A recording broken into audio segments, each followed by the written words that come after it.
தளபதி விஜய் வரி ஏய்ப்பு செஞ்சாருன்னு நிறைய பேர் கதறிட்டு இருக்கானுங்க. திரும்ப அதுக்கு ஏதாவது எவிடன்ஸை கொடுங்கடா அப்படின்னு கேட்டா ஒருத்தனுக்கு எதுவும் தெரியாது. ஏதாவது வெப்சைட்ல போய் இல்லைன்னா எங்கேயாவது போய் ஏதாவது ஸ்கிரீன்ஷாட் எடுத்து மட்டும்தான் போடுவானுங்க, வேற எதுவுமே தெரியாது. ஃப்ரெண்ட்ஸ், மறுபடியும் நான் சொல்றேன், தளபதி விஜய் எந்த விதமான வரி ஏய்ப்பும் செய்யல.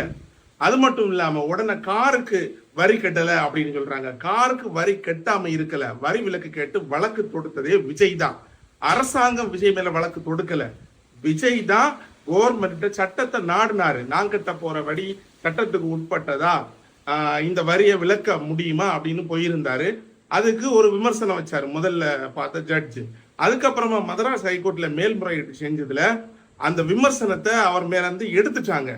இது தெரியாம தேவையில்லாம இந்த எதிர்கட்சியோட ஐடி விங்கு செய்யற வேலையை பார்த்து இந்த பசங்க வரி கட்டல, வரி ஏய்ப்பு செஞ்சுட்டாருன்னு கத்திட்டு கிடக்காங்க. யாராவது முடிஞ்சா விஜய் வரி ஏய்ப்பு செஞ்சிருக்காருன்னு ப்ரூவ் பண்ணுங்க. இனிமே நான் இந்த ஃபேஸ்புக் பக்கம் வரவே மாட்டேன்.